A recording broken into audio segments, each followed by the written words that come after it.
Welcome, everybody. We are here for the new season of Indie Reads Aloud. We took a little bit of a break over the winter time, and we're back. And I'm so excited. Jean Davis is here with us today. She's got some amazing, wonderful storytelling going on in her world, and I'm so thrilled to share it with you. Jean, thanks for coming back on the program. And thanks for having me. I'm thrilled. You know I love you. You know I love your work. Oh, feeling So the love. I'm just so happy that you just keep writing. You're I writing. can't stop. The voices just keep chatting. So Yeah, I know. I My only complaint is you're writing too quickly and I can't keep up, but sorry. there are worse problems in the world.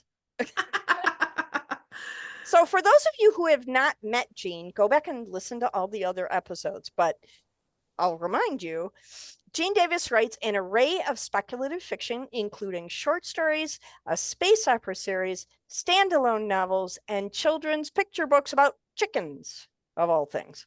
Indeed. When taking a break from fictional people, she spends time with her musical husband, a small flock of ducks and chickens, which in my book makes you right up there next to God, and an attention-craving terrier, and we all know what those are like to live with. Occasionally, she ventures outside her home in West Michigan to play in her flower garden, visit the local breweries, and eat gluttonous amounts of sushi, and more power to you. I really like my food dead. So It's dead. It's dissected even. It's just not cooked. just not, yeah. Yeah. I guess the difference is I like it hot. So it's Hot yeah. sushis, no. I tried Well, it, not a no, fan. not hot sushi, just hot food. It's my preference. Okay, Yeah. fair. More for me. It's okay. So you've been super busy, and the Yes. book we're going to talk about today is Nugget the Space Chicken and the Dragon of Ishenor, right? Correct. I Yes. pronounced that right. I'm so pleased with myself. Where did you get the idea to make a space chicken of all things? Well, okay. So I'm out selling books, and most of my books, I have adult books, I have some young adult books, I have children's picture books. I don't have that in between thing between the children's picture books and a chapter book for like fifth grade and up. And there's a lot of kids in that age range, and Yeah, out doing these events, I have not noticed very many, if any, indie authors servicing that little niche of kids that need books. So I had mentioned this to my local indie bookstore owner, and I said, I'm considering doing an early reader chapter book. I said I would love to do something that there's not a lot out there of. I said, what do you have kids looking for in the bookstore? And she said, we don't have a lot of sci-fi and fantasy kids books in that age range. And I said, well, we that's can fix surprising that, to right? me. Yeah, So not only do we have, I mean, okay, my brand is for children's books is chickens. So we're going with chickens in space because sci-fi, and also there are dragons. So we have the sci-fi and the fantasy and the chickens, and we just so throw them together and see what we're happens. checking all the I boxes. was checking the boxes, yes, and it was such a fun story to write. So I wrote it I last year Yeah, during the November writing frenzy. Um, and then I asked my daughter to do the artwork for it. Normally, like my picture books, I did the artwork, and then mhm, also in my other books, if there's artwork in there, typically she's helped me with one of them, but typically I do the artwork in those as well. And I have not had time to do more artwork right now. It takes a lot of time out of my writing time. So I said, would sure. you be interested? Because she's going to art college to do artwork for the book. I said, then you can get a writing credit, your illustration credit while I'm writing a book. And so she's like, yes. So it's been fun working with her and the artwork and seeing the whole process come together, something How different. fantastic that you get to work with your daughter. That's Yeah, so yeah, it's been fun. extraordinary. How Mhm. very cool. I am super excited to hear this. I mean, I've been sitting on this for like 3 days going space Three chickens whole and a long days. dragon and a I know it's been hard. It's been really hard. I have zero patient quotient. Like no patience whatsoever. Now it needs to happen right now. Yeah. Yeah. Because, I'm a recovering 6-year-old. So Why recover? Why not just embrace it? sure. Yeah. Okay. So I can't wait. Literally cannot wait. So if you could please read aloud, I'd be really happy. All right, so this is Nugget the Space Chicken. and the Dragon of Ishenor, and we will begin. Do you want to see pictures while we're going? Well, if you'd like to share, or you Okay, can read and then so share the we'll start pictures, with however you want to do it. yes, this is little Nugget there at the bottom. So chapter 1, a chicken is not a babysitter. Opal hurried to eat her peanut butter sandwich. Nugget, their pet chicken, watched from her seat between Opal and the girl's older brother, Jasper. Jasper pulled a bit of crust from his sandwich and held it under the table for Nugget. The chicken gratefully gobbled it up. I see you, said their mother. Bread is not good for Nugget. She has her own food. If you want to go down to the surface of the planet with us, you both need to finish your lunch. Opal threw the last bite of her sandwich into her mouth and ran to the window of their spaceship to look at the planet below. Swirls of blue, green, and yellow looked like a round finger painting. She and Jasper had never been allowed to join their parents on a mission. At least they didn't get left at home with their grandparents anymore. But they had to wait up in orbit, quiet and safe in their bedrooms, while their parents were gone having adventures. Today, she and Jasper were finally going to have an adventure too. What's Ishenor like? Jasper asked their mother. That's what we're going to find out. The board wants to know if Ishenor can support a colony of humans, said their father. The tests we've run from up here show that the air is safe and the land might be good for human food crops. Now we need to look get Now we need to take some samples from the planet to bring back for further study, said their mother. You're both old enough to help now that Opal is 8. I was 8 last year, said Jasper. And there are her parents. Their father shook his head. Well, we couldn't leave Opal on the ship alone. Nugget could have stayed with her. A chicken is not a babysitter, explained their mother as she picked up the empty plates from the table. Nugget squawked. Opal laughed and picked up the chicken. Nugget flapped her wings. Her brown feathers tickled Opal's nose. Their mother shooed the chicken off, or the children also, the chicken and the children off. Go on now, get your suits on. I'll pack snacks while your father double checks the supplies on the lander. Meet us there in 20 minutes. If Opal could have squawked, she would have. She couldn't wait to walk on a planet that wasn't home. Chapter 2, Safety First. Opal, with Nugget safely in her arms, followed Jasper down the hall to their rooms. Everything they brought with them fit in the tiny bedrooms on the spaceship. Their beds were attached to the wall. To store their belongings, they each had one closet with 3 drawers and a desk on top. On Opal's desk sat a pile of pictures that she'd drawn of planets, seen from the window of their spaceship. Jasper's had a stack of old books that belonged to their grandfather from when he was a kid. Sometimes Jasper read her stories of adventures and magical creatures. She set Nugget in the straw that filled the chicken's crate and reached into the closet to grab her suit. She'd practiced putting it on lots of times, but now she got to wear it for real. Opal stepped into the one-piece suit and pulled it past her waist. Once her arms were in, she fastened the front and grinned at herself in the mirror. Your turn, she said to Nugget. The chicken had her own harness with 2 pouches for supplies and a loop for a leash. Nugget didn't like leashes. She preferred to explore the ship at her own pace. But they weren't going to be on the ship. If I have to wear my seat harness to be safe, you have to wear yours. She attached the leash. Nugget pecked at the loop where the leash clipped to her harness. Like Dad says, safety first. And there's Nugget with her little harness on. Nugget did not look impressed. Opal scooped up the chicken and met Jasper, now in his suit, in the hallway. Race you, said Jasper. They both ran to the bay where their parents and the lander waited, skipping to a stop when their dad frowned. No running on the spaceship. Sorry, they said in unison. Their dad opened the lander door. Buckle into your seats. It may be a bumpy ride. Bumpy sounded exciting to Opal. She hurried to her seat and strapped herself in. Next, she clipped Nugget's harness onto her own. Jasper sat grinning and waiting while their mother took the seat in the front, next to where their father would pilot the lander. And there the kids are in the spaceship. Everything is put away. We're ready to go, their father announced. He took his place and began pressing buttons on the control panel in front of him. Their mother called out readings. The lander seemed very small now that they were all inside. Supplies in the scooter were strapped to the back. Jasper and Opal were clipped to the seats in the middle, and their parents sat in the front. The engine started, shaking the little lander, and a few minutes later, they left the spaceship that was home away from home. Chapter 3: The Rules. Opal held onto her seat harness as the blue sky of planet Ishenor filled the window of the lander. Nugget snuggled against her. To one side of her view, she could see a large forest. In the middle, a rocky area dotted with clumps of grass ran along each bank of the river.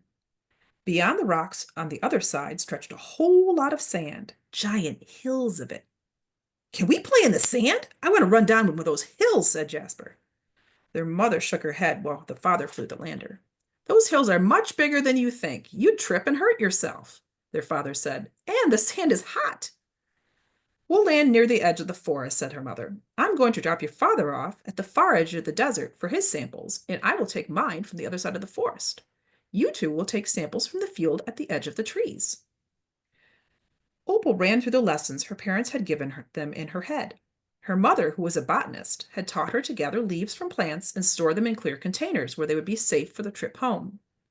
Opal wanted to study animals instead, but she didn't have anyone to train her for that until she was old enough to take more classes in school. Jasper, who wanted to be a geologist, like their father, would gather interesting rocks in his containers. The lander made one loud clunking noise and then stopped moving. They'd landed. And there's the little spaceship. Their mother stood up and came over to take the harnesses off. Now, you remember the rules. Stay near the lander, said Opal. Don't wander off, said Jasper. That's right. If you can show us that you're responsible, you can help us on the other planets in the future. But if you can't follow the rules, you'll be staying home. You're getting too old to be cooped up in your room on this spaceship while we work. Opal very much wanted to have more than one adventure. We'll be good, she declared. Chapter 4: Crossing the Line. Jasper and Opal watched their father drive the two-wheeled scooter out of the lander. Their mother checked the containers strapped to the scooter, making sure they had all of their supplies. Your tools and snacks are there, she pointed to the two containers on the rocky ground just outside the lander. Remember to keep Nugget on her leash. And contact us from the lander if you need anything. We'll see you in 6 hours. Their parents waved, put on their helmets, and drove away. Opal set Nugget on the ground and then raised her face to the bright, warm sun and closed her eyes. The air smelled so much better than on the spaceship, fresh and a little sweet, like flowers in the distance. And here's Jasper looking for rocks. Jasper walked around on the pebble-covered field, picking up a rock here and there as he went. Opal held on to Nugget's leash, but after a while she had leaves in her hand, and she couldn't open the container and hold the leash at the same time. Stay close, she said to Nugget. The chicken scratched at the ground, looking for bugs. There she is. Opal took pictures of the plants she had collected leaves and flowers from and slipped them into clear pages. She wrote the number of each photo by the sample, just as her mother had instructed. And there's Opal getting her samples. Jasper came back to the lander to unload his pockets of small rocks and pebbles. Where's Nugget? Opal's heart beat faster. Nugget was not where Opal had seen her last. She wasn't anywhere close by. It, Jasper yelled. Opal caught sight of the naughty chicken beyond the line their parents had told them not to cross. Nugget headed into the plants near the edge of the woods with a leash trailing behind, and then she disappeared. Chapter 5: The Walking Rock. Nugget, wait, come back, Jasper shouted. He dropped a handful of rocks and ran toward where they'd last seen the chicken. Opal ran faster, catching the end of the leash just before it snaked deeper into the plants. Jasper joined her. What is she doing? The chicken stood in the middle of a patch of dirt, pecking at a fist-sized rock. A rock that was moving. Opal bent over to pick it up. Something dangled from underneath. She yelped and dropped it. The rock moved farther away from her. Nugget pecked at it again. The rock teetered away. Jasper got down on his knees to examine the rock. Nugget watched him closely. Opal took 2 steps back, safe behind her brother's shoulder. He turned the rock over. It's got legs! And they're green, Opal said, looking closely. Are those cracks in the rock? I don't think they were there before. Using his fingers, Jasper carefully touched the little green legs sticking out of the hole at the bottom. They felt soft and warm and bumpy like they were covered in tiny scales. The legs wiggled. Tiny clawed toes grabbed his finger. It's got me, he said. Careful, I think that's not a rock at all. It's an egg, said Opal. Nugget balked. Yes, I know it's not one of yours, but you can't have this one either, Opal shook her head. Besides, it's already hatching. It doesn't need your help. Jasper set the rock down and watched it stumble through the dirt toward the forest. If that's an egg, shouldn't it be in a nest like Nugget's? Maybe it rolled away and it's trying to go home, Opal suggested. Jasper nodded. Maybe we should help it go home. If helping a little egg creature get home meant meeting alien animals, Opal wasn't about to say no. They had plenty of time before the parents came back, and besides, they wouldn't go very far. Opal grabbed Nugget and followed Jasper. They followed the rock egg into the forest. At chapter 6. The rock egg creature wandered in circles, bumping into tree trunks and moss-covered rocks. Opal flapped her wings, squawking. Sick of wings in her face, Opal put her down. The chicken ran to the egg and pecked it. Stop that, said Opal. No, wait, I think she's trying to help, said Jasper. Jasper picked up the egg. A piece of the shell fell off, and the thing inside made excited squeaks. You want help? Jasper asked. He picked at another loose piece of shell. It fell on the ground. The creature squeaked again. He peeled back 2 more pieces before the rest of the shell fell away. Opal gasped. A strange creature with a long tail and tiny wings on its back stood on Jasper's hand. It opened its toothless mouth and a cheery squeak came out. And there it is. You're welcome, said Jasper. He ran his fingers over the tiny smooth scales on its back. What do you think it is? He asked. Opal thought about the stories Jasper read to her from the books on his desk. They were filled with all sorts of fantasy creatures, green scales, long tail, and wings. It was missing sharp teeth, but that was good. She didn't want to get bitten. It's a dragon, she announced. Jasper grinned. Suddenly, a buzzing noise surrounded them.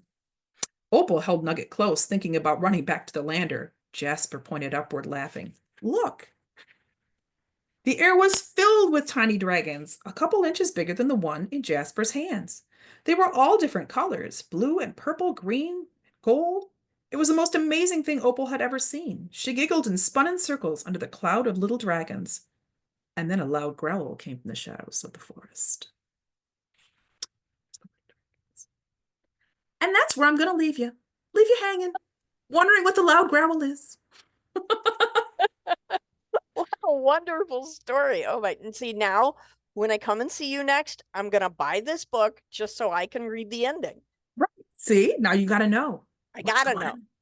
Yeah. Again, patience, not my thing. You're not helping. You don't have long to wait. Yeah. Well, that is a good thing. Thank you so much. This is such an exciting and fun story, and I love how you are so super adept at understanding the minds of young people. I had 2 young people, so I read to them a lot as kids. So it was like I can write that, yeah. And I read a lot as a kid too, so yeah. Yeah, and I thought it was super fun when you said only 6 hours. It's only 6 hours. The amount of trouble and Tell me about adventure you can have in 6 hours. 6 hours? Is Yeah. fast. Mm-hmm. Oh, I was the kid who was kicked out of the house like, I will see you when it's dark. Yeah, me too. All the things we could do in that whole day span. Yeah. Mm-hmm. Yeah, if only dragons. Right? Thanks so much for coming on the program, Jean. I had such a great time with you again. I look forward to having you on again very, very soon because I know you have more books. I do. Yes. And we will read more soon. Thank you so much. Thank you.